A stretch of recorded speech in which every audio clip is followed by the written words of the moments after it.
Welcome, everyone. I wanted to quick thank ProServeIT for putting the session on today.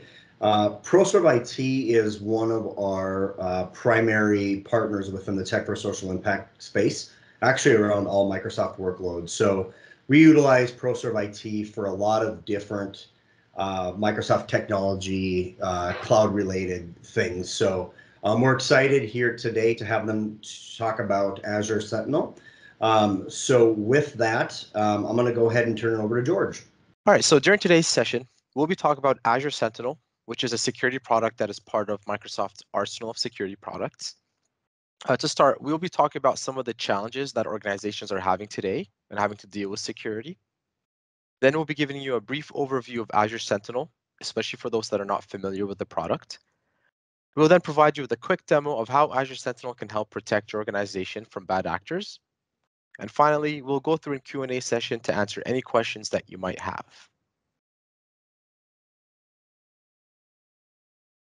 So today, organizations are faced with an incredible difficult task of trying to protect their expanding digital estate from increasing cyber threats.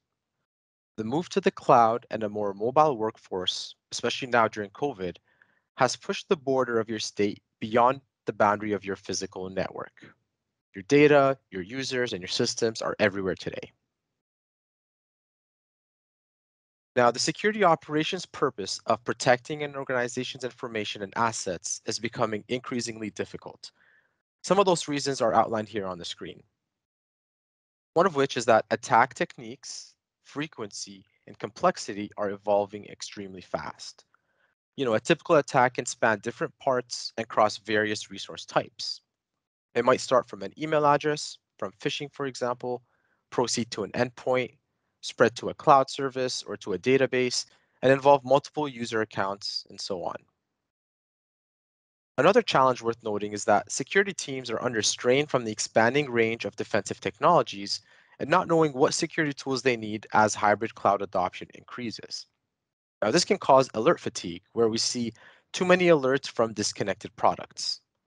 And you need a way to reduce the noise, prioritize the alerts, and enable investigation and hunting across your entire data set. Another challenge is that breach investigations are complex and time-consuming. Now, every second counts when security personnel are handling a threat. And this also might jeopardize your organization. The clock is ticking fast, but investigation requires highly skilled security analysts and can often take days or weeks. And to add to that, the shortage of security talent makes this problem even worse. So the need for skilled security professionals has greatly increased, and supply cannot meet current or future demand. Now, these are just some of the challenges that organizations face today when dealing with security.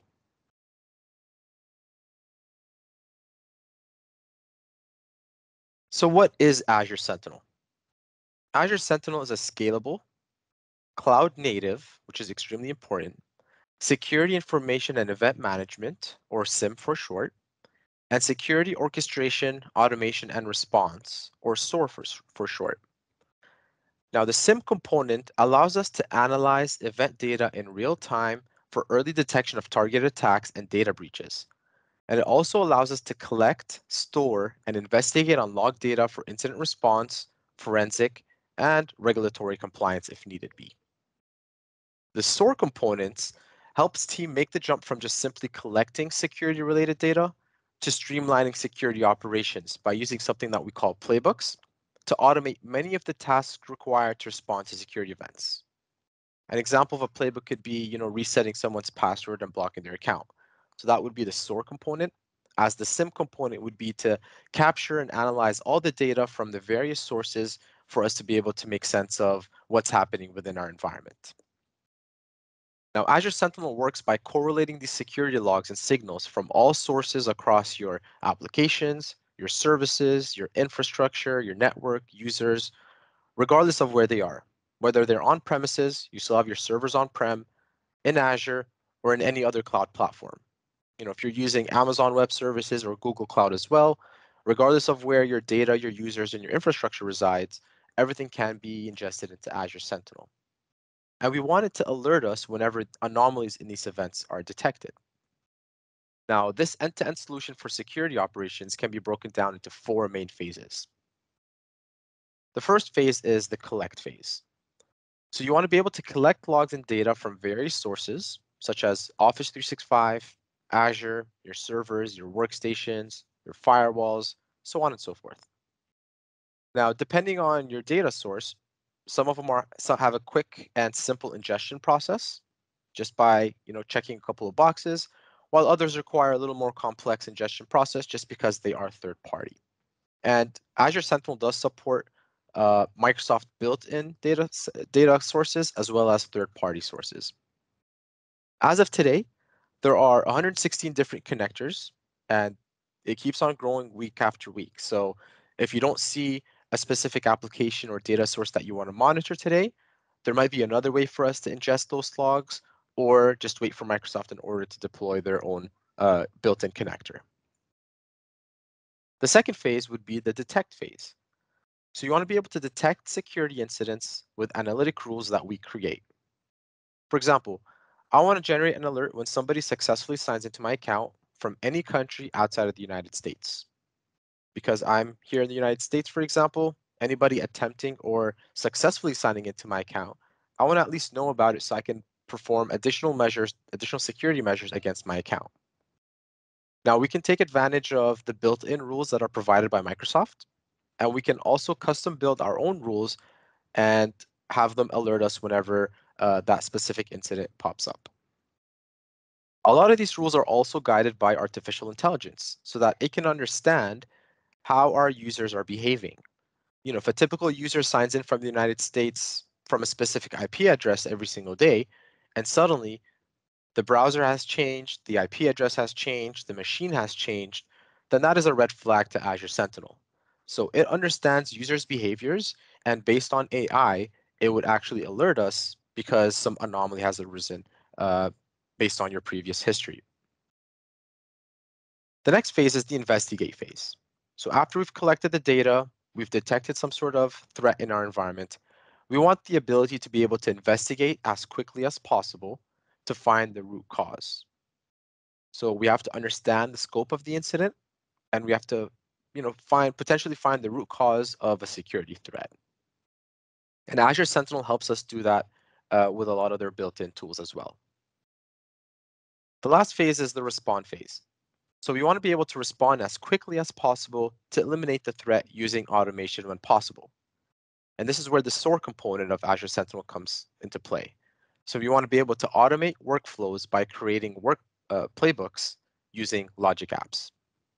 And we'll go through all of this throughout our demo today so you can understand the various phases of Azure Sentinel. Now, when we talk security, we look to take advantage of security analytics, which is the process of using data collection and analysis tools to monitor and detect threats. And this can be broken down to 5 types of data analytics. Descriptive analysis, which answers the question, what happened? You want to be able to look at comprehensive, accurate, and most importantly, live data. You want to monitor the status of your machines, your devices, your products, your assets, and assess if things are going according to plan. And if they're not going according to plan, you want to alert people if these anomalies arise. Next is diagnostic analysis, which answers the question, why did it happen? Now, you want to examine data from multiple angles to understand why something is happening. And the goal here is to find the root cause of a problem in order to fix or improve something. And that something could be a process, a service, product, documentation. Regardless of what it is, we'll be able to detect it with Sentinel, and it will help us answer the question, why did it happen? The next one is predictive analysis, which answers the question, what could happen? Now, we want to be able to calculate the probability that something will happen within a specific time frame based on the historical data that we've captured within Azure Sentinel. The next one is proactive analysis, which answers the question, can it be prevented? Now, can a threat really be avoided before it happens? In order to do that, it's imperative to locate and correct any potential vulnerability before they can be exploited by these cyber criminals.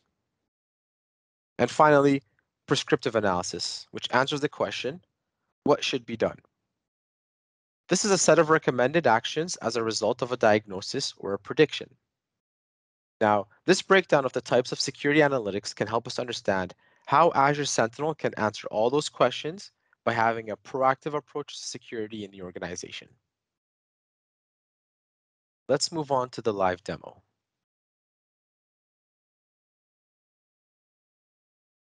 All right, so this is the overview page of Azure Sentinel. Now, just out of the bat, we can change the time frame of the data that we want to look at. So if you just want to leave it for the last 24 hours, for this specific instance of Azure Sentinel, it's collected over 184,000 events from various different sources. So from Office activity, from Windows Server events, from IIS servers. It's generated over 280 alerts within the 24-hour time frame, which in turn created 290 incidents. And in this graph over here, this bar chart, we can see just an overview of the different sources being ingested. So each one of these different color-coded bars reflect what type of data source is being ingested. So if I want to look at Office activity, mainly tied to Office 365, Exchange Online, SharePoint Online, OneDrive Online, Teams Online, you'll see that it's the blue bar here on this graph. IS logs is the purple bar on this graph, so on and so forth. And this red bar here are the number of alerts it's generated. So that way we can correlate the amount of data we are ingesting with the number of alerts we are receiving to see if there's some sort of anomaly in place. On the right side of the screen, we have our most recent incidents that have popped up in our incident screen, and we'll get to that in just a minute. Here we have our data source anomalies telling us the various data sources that we are ingesting. Whenever there's a spike or there's a change in the behavior of these logs being ingested, it means it's up for us to investigate and figure out what had happened at 8 a.m. on this specific day here. So we can easily just click on this, it'll open up the logs for us, and then we can initiate the investigation to see why are there so many logs compared to the previous days at this specific time frame. And over here at the bottom, unfortunately, this map is not populated at the moment, but when we have the proper data sources ingesting into Azure Sentinel, it can show us where the connections are coming into our environment. So if you have firewalls configured, an IIS server configured, anything with inbound and outbound connections, we can see on this graph the various IP addresses, the countries, and where people are trying to access your environment from. And that way, if there are some potential malicious events, it would highlight here on the graph and show us a little heat map on where these attacks are coming from. All right, so the very first step of Azure Sentinel is figuring out what data connectors you want to ingest. And like I said, there's 116 different connectors today, varying from Microsoft built-in technologies all the way to third-party technologies as well. So again, even if your specific hardware or service or application is not listed in this list here, there are other ways for us to ingest those logs regardless of whether they're here or not. So let's just take Office 365 as a quick example here. Now, just did a quick filter here, selected Office 365, and then I'm going to click Open Connectors page. Now, this is one of the most simple connectors to connect to Azure Sentinel. As long as we meet these prerequisites here, we have access to the workspace. We have access to our tenant as global administrator or security administrator. Then we can configure what we want to ingest within Azure Sentinel. So in this case, I'm ingesting Exchange Online, SharePoint Online, which also covers OneDrive, and Teams. All right, so as long as I selected these 3 items, I click Apply Changes, then we can see data being ingested from those various sources. Now, after we ingest our logs, let's take a look at a simple, just a sign-in log. So if I was to take sign-in logs, where, actually, let's just say take 5. So I want to take any random 5 sign-in logs. So because I'm ingesting Azure Active Directory as one of my data sources, it's going to show me all the sign-in logs that are signing into our environment. Now in this case, this person is signing in from Canada. And we can see here a little more information about the authentication details. So whether it was MFA satisfied by multi-factor authentication, they signed in using a browser, conditional access was successful. This is the country, the location, the city, the geo coordinates of this person signing in from, so on and so forth. So we have to kind of make sense of these logs because just these raw logs here make no sense to us unless we create the logic behind them. So if I was to take the result type column here, result type 0 means it was a successful sign-in. But result type 50058 does not indicate a successful sign-in.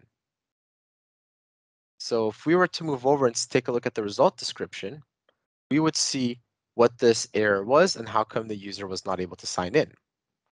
So if I want to make sense out of this and I want to find out where result type does not equal 0,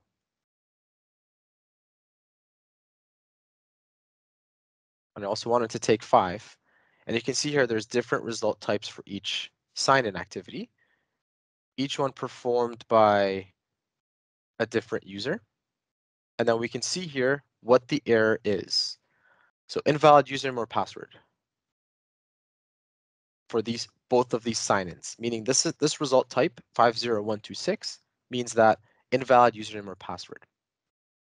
Now, because I've done the research and I've done some analysis on what these mean, now I can go ahead and create my own rule to say anytime someone signs in with an error code of 50126, or result type 50126, and that result type shows up more than 5 times within a minute, that could probably be a brute force attack or someone just randomly trying my password to sign in. So if that's the case, I can go back to analytics to create that rule. So in this case, I can go ahead and create a scheduled query rule, provide it with a name, in this case, brute force attack, give it a severity. So if you want this to be a high severity, it's typically, when they successfully sign in after a brute force attack. So your logic would have to be whenever there's X amount of failed logins and then one successful login within a specific time frame, then generate an alert and I want to know about it because someone successfully signed into my account after trying maybe 10 times and they've all failed. So in this case, just because I want to, alert me as a medium severity, I can provide it a specific tactic. So this was a pre-attack tactic. And then here, this is where I can set my rule logic. So the same logic where I had previously set result type does not equal 0. And you can set the time frame where time generated is between this time and this time, or the time span is, let's just say 10 minutes. Then we can have it generate this alert for us and just review and create. Once we create this, anytime someone that has a failed sign-in, it would create an alert for us. Now, we don't want to create this alert because it's fairly basic, but we can definitely use some of the built-in templates that Microsoft provides as well. So we can filter based on the data source that we are ingesting. So you can see here all the data sources that we previously saw, the 116 data sources. I can filter this to Office 365. And now these are the rules that are built in that Microsoft provides us just out of the box, and it could improve our security posture once we've identified a specific threat. So for example, in this case, multiple users' email forwarded to same destination. Now in this case, it's looking at the SharePoint, Exchange, and Teams data sets. And this is the query that it's looking at, that it generated. So the sign-in query that we just generated is fairly basic. I'm not going to get into the more complex queries, but for the sake of this demo, this query looks at our Office activity, especially our mailbox activity, and if there's any forwarding SMTP set on multiple accounts, it means that multiple accounts are probably compromised and they're all forwarding emails externally to the same destination. It could be hacker@gmail.com, for example. So once I go ahead and create this built-in rule, it's going to become part of my active rules. And then anytime this rule is triggered, it's going to generate an incident for me. Now let's take a look at some of these incidents. All right, so over the last 24 hours, you can see here that there's 294 incidents, varying from different severity types. Now let's say I want to investigate this specific alert. All right, so failed logon attempts by valid accounts within 10 minutes. So this specific alert, anytime someone signs in or attempts to sign in 20 or more times within a 10-minute period, it's going to generate this alert. It means someone is trying to brute force us. They're trying random passwords to try to get into our account within a 10-minute period. I don't think anybody could type in their password 20 failed times within a 10-minute period, but at least if this event ever happens, send us an alert. We want to investigate to figure out what account is under attack, and then we can provide additional protection against that account. Now here we can even see the entities involved in this attack. So SRV SolarWinds is the name of the user account that is being targeted. This is the name of the domain controller that detected the failed logon attempts. Now this could be against your Office 365 environment. It could be against your on-prem domain controllers. It doesn't really matter as long as we have the logs to make the logic around it. And this is the IP address that it attempted to connect from. So with that, you can take a look at the view full details to see more information about this event. Take a look at the alert. You can create bookmarks as you start your investigation. If you want to hand this over to another security analyst, you can create bookmarks to show them, this is where in the logs I found a threat. Let's investigate deeper. Let's investigate further about this. The entities involved, whether it's an account, a host machine, an IP address, a URL, a file hash, regardless of the, different types of attacks will have different types of entities involved. And then I'll show you in a minute how we can automate a response against these entities. And finally, we can add comments as well to the specific incident to let people know once they come into this incident to know what we have done so far. And, we've closed this incident, it's a false positive. At least someone knows that it is a false positive.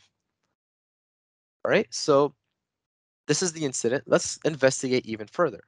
And like I said earlier, the investigation process is extremely time consuming. And the more information we have right off the bat, the better it is for our investigation process. Now, for this specific incident, these are the three entities involved, which triggered this alert: failed logon attempts by a valid account. Now, again, this is just one single alert, but what if this alert is tied to multiple different alerts? Let's take a look at this IP address. And you can see here that there's 2,500 alerts related to this IP address. So there's something happening on this IP address that's constantly attacking something within our environment. So if I was to select this, it's going to expand this investigation web, to show us all the other alerts that have populated or have been a result of this IP address. Same thing with the account. So if we were to put our cursor on top of this account, we can select related alerts. It's also going to expand. And same thing with this domain controller. So for this specific attack, these other alerts might or might not be related to this one, but at least because these other alerts have a web of different alerts tied to it, it's going to show us a timeline view.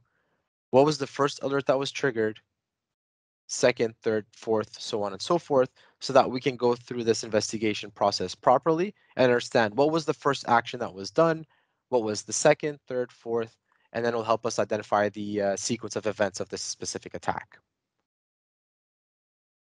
All right, so again, this was not that good of a explanation or a demo because this is not a real attack. It's just for the purpose of this demo. But in a real attack, in a real scenario, we would see live, real data, and we can action it on the spot.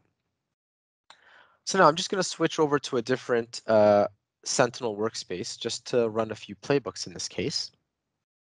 Let's go to incidents. Now let's say, for example, we have this alert, login from malicious IP. This is the entity involved. So this is the user account. In this case, it is a service principal account. It's not a real user. So that's why we see this GUID or this name. But another part of this entity is an IP address.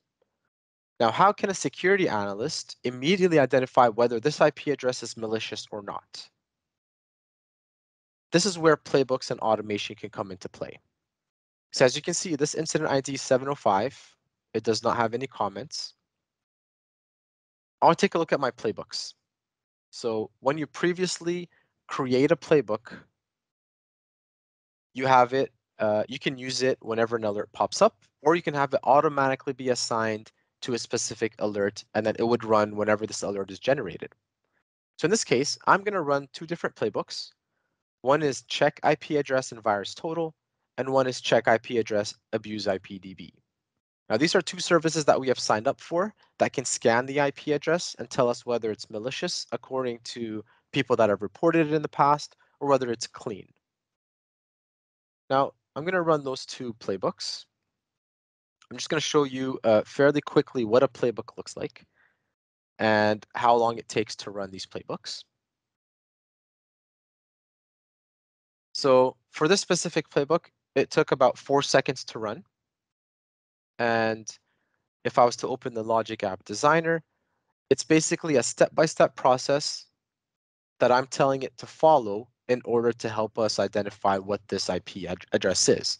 So in this case, whenever an Azure Sentinel alert is triggered, get the Azure Sentinel details. From the details, get the IP addresses out of the entity lists. And as you saw previously, you can have host names, URLs, IP addresses, servers, files, file hashes. So depending on what you want to extract out of that specific alert, setting some variables here. And finally, for each one of those IPs, run an API request to VirusTotal. And finally, add a comment to the incident with that information. So all these are variables. You can easily select a variable from the list here. You can create your own expression, but it's fairly easy to use and create your own logic apps. So now if I want to go back to the incident, you can see here that I have two comments right now. Selecting that, refresh. There they are. So comment created from playbook, check IP address virus total. Comment created from playbook, check IP address abused IPDB. Now for this IP address in question, which it picked it up automatically from the entities list, it turned out to be out of 87 different checks to be harmless, not malicious, not suspicious. It did not time out as well, or nothing is detected. Same thing with abused IPDB. In fact, it gives us a little more information here. Is this a public IP? Yes, it is. Is it IP version 4 or v6? In this case, it's version 4. Confidence score of 0, meaning it was never reported. It was not malicious whatsoever. The country, the ISP, the domain of the ISP, so on and so forth. Number of total reports, 0.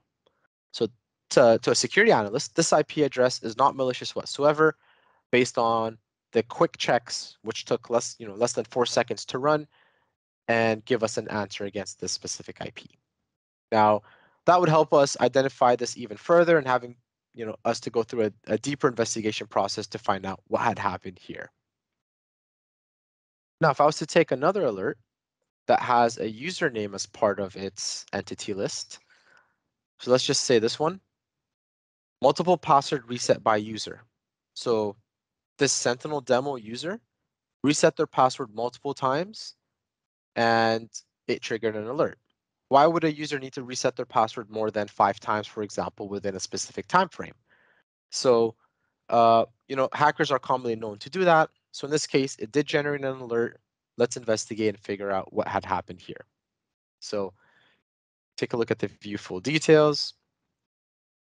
Same thing, you can click on investigate.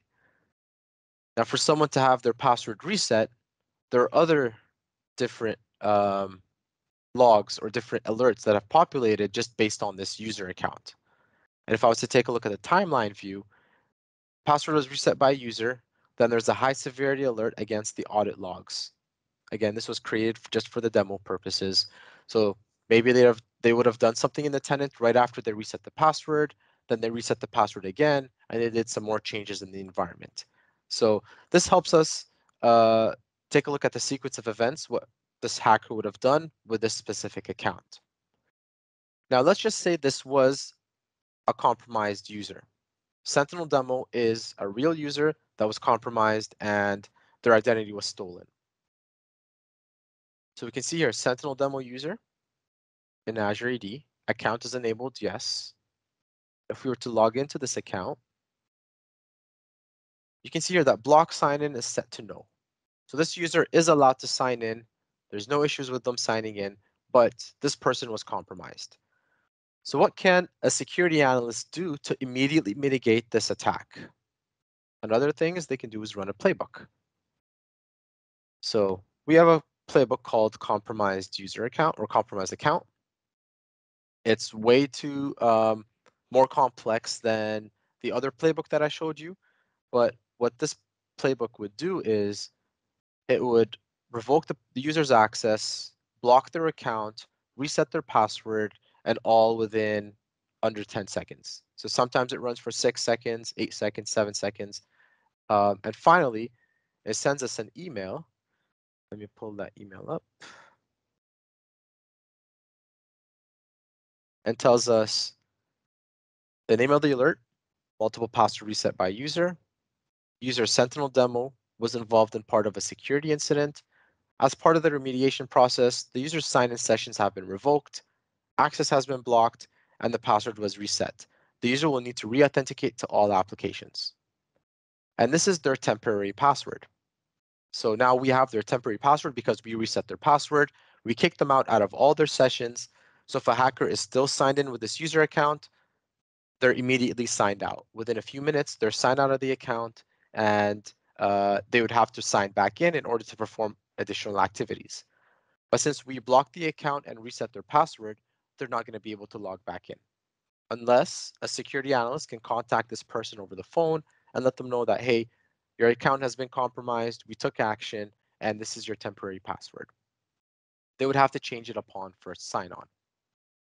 So now if I was to go back to that account, block sign in is no. As soon as I refresh, you can see here now block sign in is set to yes. So this account has been blocked. All happened within less than 5 seconds or less than 10 seconds. But basically, this is one of the ways that we can remediate accounts as soon as we detect a threat in the environment.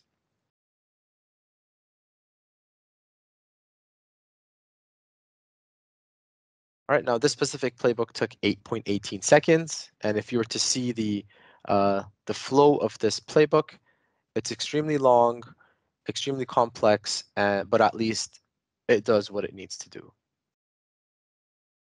All right, and each one of those would have its own, you can expand those for additional items, additional steps, but basically it revokes the user sessions, blocks the account in Azure AD, and resets the password, and finally sends us an email with that information.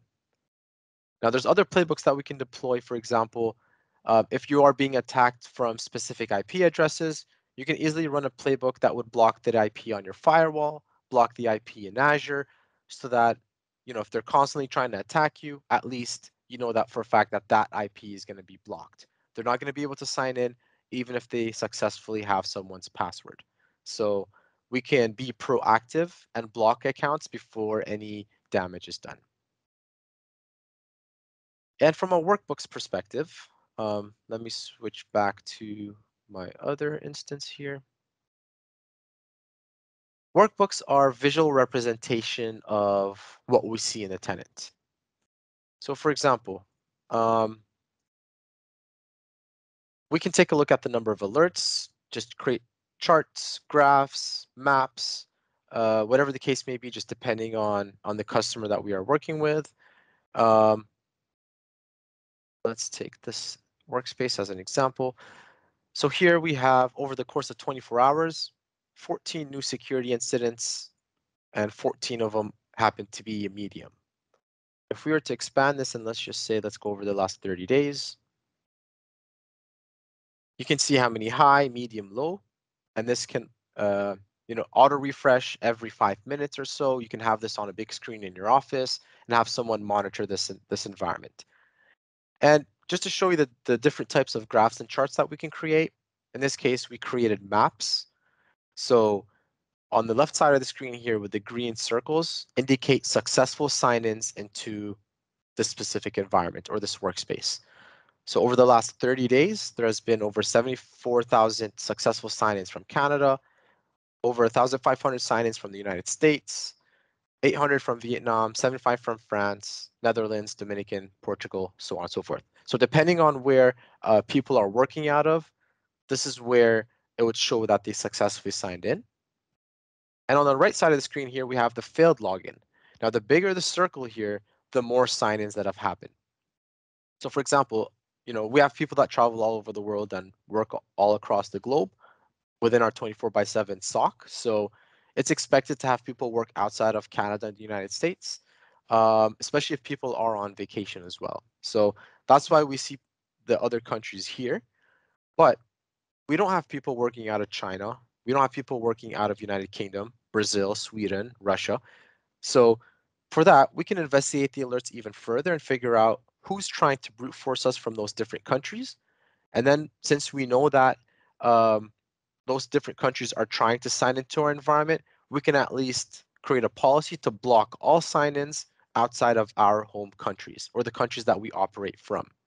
So just because we have this information, then we can apply additional measures of protection to make sure that our environment is safe from these types of attacks. So besides this, we would be looking at just pure logs, but because we have this information, it's easier for us to see where the attacks are coming from. All right, we can even take a look at different incidents for different workspaces. We can take a look at how efficient the SOC team is in handling alerts. So especially for the exec team, they want to understand how quick the users or the security analysts are to triage an incident, how quick the security analysts are closing these incidents, how many false positives, how many true positives, so on and so forth. We can help them take a look at that through this type of workbook. So here we can change the time frame of the information that we want to portray in front of us. So in this case, I'm selecting between September 3rd and September 24th. This is the number of low incidents, medium incidents, high, and informational, how many have been assigned or unassigned. And in this case, we would actually see the users that are assigned that specific incident. So in this case, just to demo, I've put myself in one of the incidents. How many are active, how many are new, how many are closed, how long it's taking the security analyst to triage an incident, to actually change the status from new to active, how long it's taking us to close the ticket. Right, so we want to make sure that we are meeting the SLAs and SLOs of a specific service, and this can help execs take a look at that data. So on and so forth. So we can also create a workbook for some billing information to understand how much Sentinel is costing us to ingest data into the environment. Now, Sentinel is a free product to use. You don't have to pay a cent to use Sentinel, but the data ingestion process, that's where you would pay. So for example, if you want to just ingest Office 365 logs, that's going to be free. You can ingest as many Office 365 logs as you want, and you won't pay a dime. But once you start ingesting third-party logs, you start ingesting some Microsoft logs as well, server logs, firewall logs, all that will be billed on a gigabyte stance. So depending on how much you ingest, it would be billed on a monthly basis. And you can see here, for example, month of October, we've ingested around 4.5 gigs of data. So far, it's costing us $16 to run Sentinel just because of the amount of data we're ingesting. Other customers that are probably larger, that have hundreds of thousands of workspaces or hundreds of thousands of servers, 10 firewalls, 15 firewalls, a lot of activity within their environment, this number can go up. So we have an Azure calculator or Sentinel calculator that we can go through early on during the scoping call and help you estimate how much things would cost if you were to run Sentinel in your environment. And with more charts and graphs, you can see how much data is ingested into each data source. So if you're ingesting a lot of your data from your firewalls and you don't want to ingest that much data, then we can identify that with these charts and figure out how to minimize the log ingestion into your environment. All right, another thing that we have is something called threat intelligence. So ProServeIT has signed up with multiple different data sources or threat intelligence sources that feed us information about what IP addresses are malicious, what domains or URLs are malicious, what host names, what here we have all the types. So URL, IPs, domain names, files, IPv6. Whatever, we can even add our own. So whatever our services feed us information or whatever information that we detect from our customers, we can create this threat intelligence platform. And let's just say I want to add a new IP to this list. Whenever this specific IP address is detected in any of my logs, whether someone is signing in, whether someone is attempting to sign in, whatever the case may be, anytime 1.1.1.1 is present in my logs, I want it to alert me. So in this case, I can create this and then it will be part of my threat intelligence platform. So depending on the services that you sign up for, depending on how many customers you manage, if one customer we're seeing a lot of attacks on a specific IP, then we can add that specific IP to our threat intelligence platform and have all our other customers get alerted whenever that IP is detected.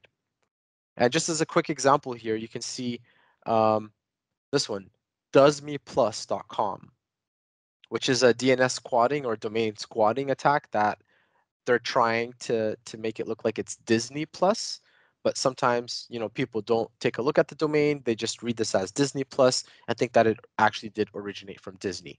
But if this URL is ever detected in an email or in a host name or on your server, any type of log in your environment, it would at least generate an alert for us to look into it even further. And one last thing here is entity behavior. So basically, Microsoft learns your behaviors. It takes time, between 7 to 30 days, to understand how people are acting. Where do you usually sign in from? What browser you sign in from? What IP address? What host name? So on and so forth. And it can understand your typical behavior. And anytime that changes, whether you travel to a different country for, on vacation, or whether you're just using your spouse's computer from their office instead, the security team will be alerted. They'll give you a call just to make sure this was you that signed in, this was your activity that's happening. And if not, then we can take action immediately. But at least this entity behavior understands and learns your user behavior, and it would alert us whenever anomalies arise. So just a final thought here, just to show you how Azure Sentinel is priced.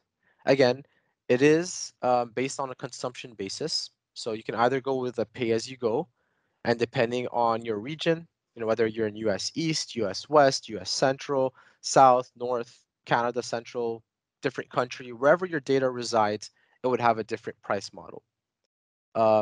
You can store your logs for 90 days for free within Azure Sentinel. So there's no retention cost up to 90 days, but then after 90 days, there will be retention costs. If you ingest more than 100 gig per day, this is really for larger organizations, you would get discounts for all the data that you ingest. So more than 100 gigs per day, you'll get a 50% discount on the pay-as-you-go pricing. Now, if I want to go back to the pricing chart here,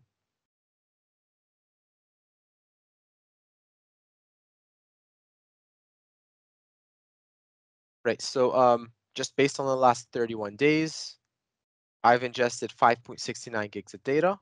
It's going to hopefully show us the cost here, unless they've changed. There it is. So it's costing me $20 so far over the last 30 days to ingest logs into Sentinel. And this is the price in Canadian dollars.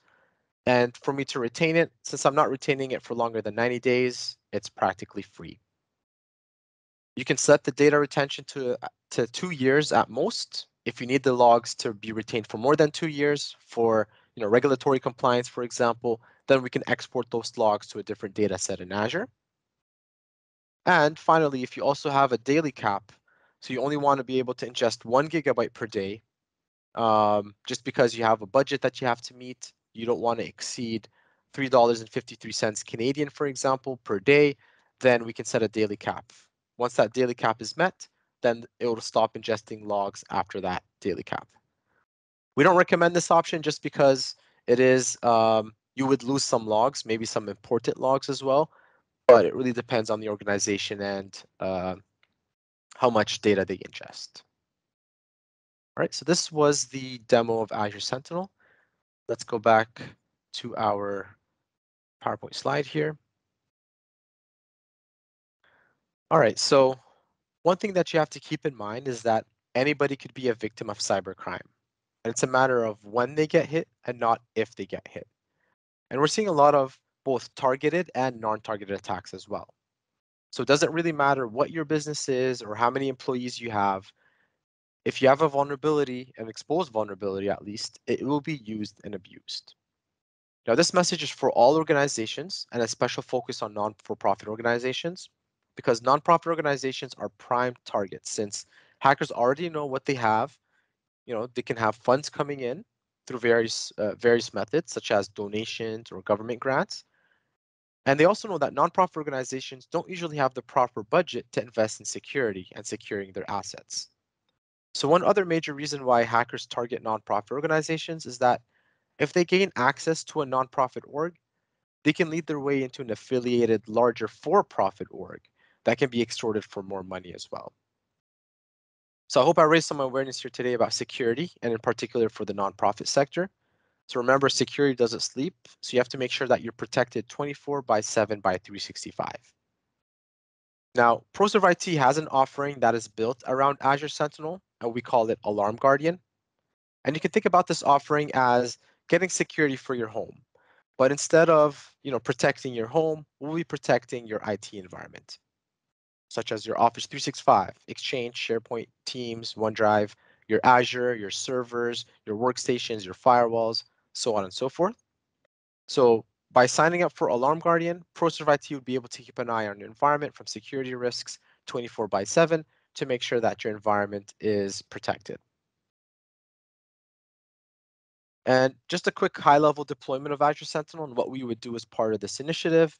We would go through a scoping call to identify the data sources that you want us to monitor and provide you with some pricing estimates just based on historical data and what we know about the product, how much it would cost you to ingest X amount of logs from your firewalls and your servers, so on and so forth.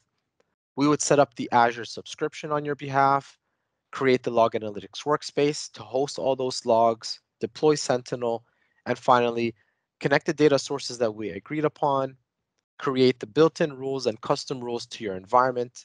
So if you come to us and you tell us, I want to know anytime someone does any changes to our firewalls, we'd be able to create that custom rule for you and alert it anytime someone makes a change on your firewall.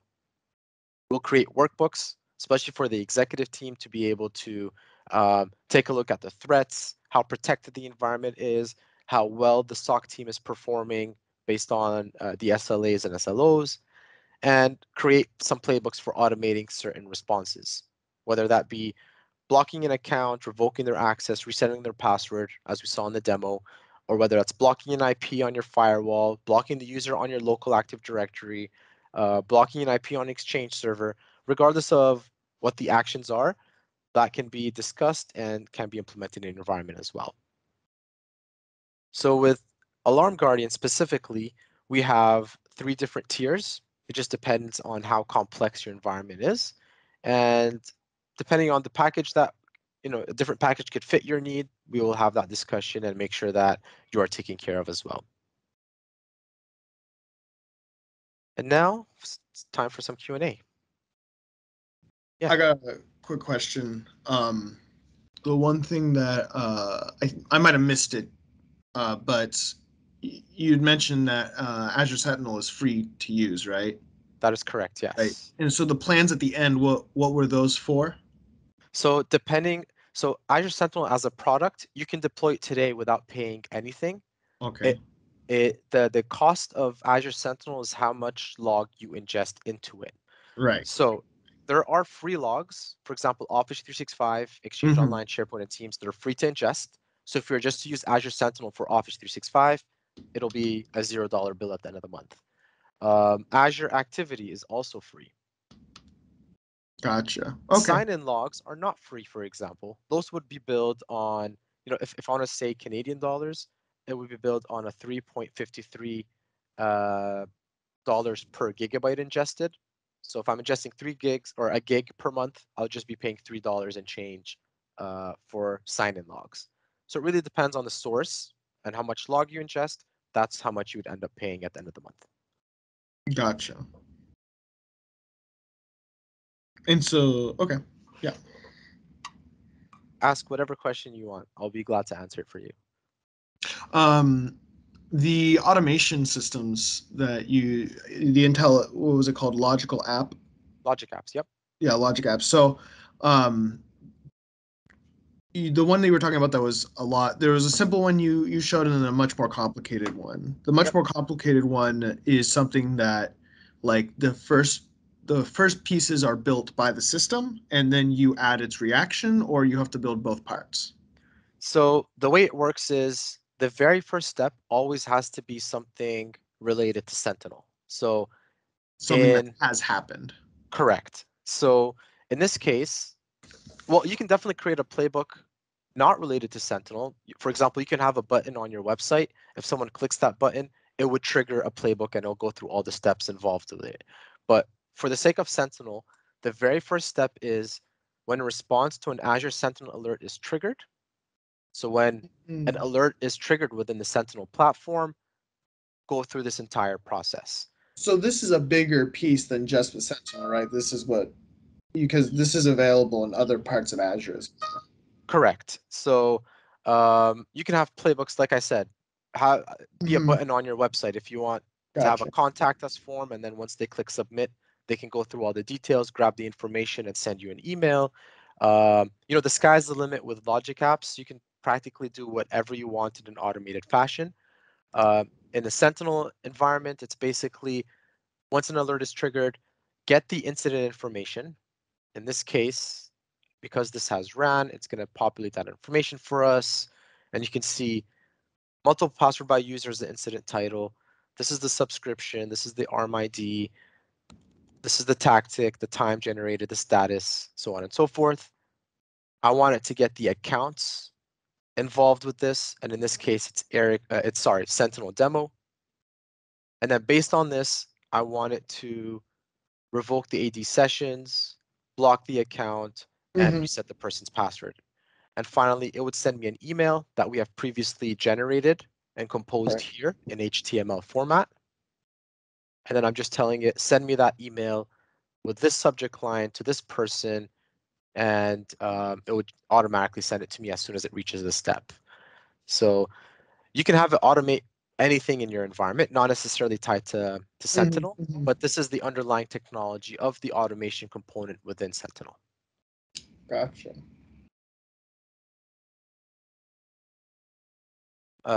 Here's another quick example. So this is not related to Sentinel, but basically, if someone is traveling outside the country, we have rules that block you from traveling outside.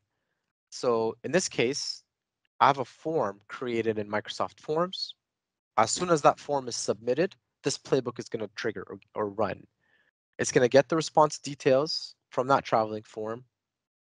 I also have it set a travel start date, travel end date, just to let us know when people are traveling outside the country. And then it'll send an approval email with approve reject to say, all right, you're allowed to travel, you're allowed to access the environment from outside the country.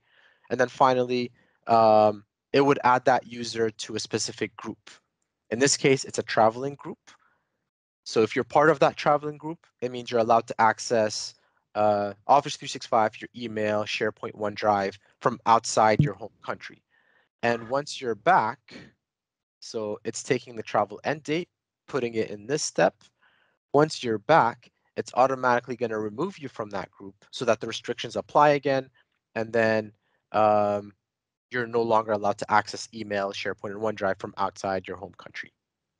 So is the underlying script or coding for this PowerShell? No, Or it's is it its own language. I want to say it looks like an ARM template, but unfortunately, I am using the Azure app here. I'm not logged into a browser, but typically you can either use the code view. It's not PowerShell whatsoever. It's probably ARM, but it's quite easier to just use the designer because it's just as simple as, yeah, just add another step. You can use Microsoft's built-in connectors, or you can even use third-party connectors. So if you have a Salesforce app, for example, and you want it to create a user in Salesforce or do whatever you want in Salesforce, there's tags for that and other third-party products as well. So it's not just limited to Microsoft. It's a whole stack of different products that you can use. So if we want to take an example, LinkedIn here. I don't have any actions for LinkedIn after this trigger. Let's choose another one. It also depends on the previous steps as well. So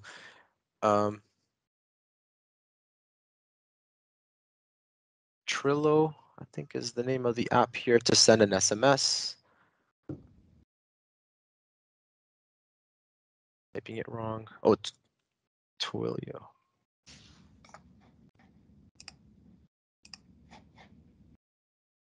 There it is. So this application, for example, is to send SMS, get message, list message, send text message. If you are signed up for a service like this, once it reaches this stage, you can have it send a text message to your phone number, for example, and alert you whenever an incident comes up if you don't check your emails that often. So really depends. The sky's the limit on what you can do with Logic Apps, and it really depends on your use case. Very interesting. Thank you. No problem.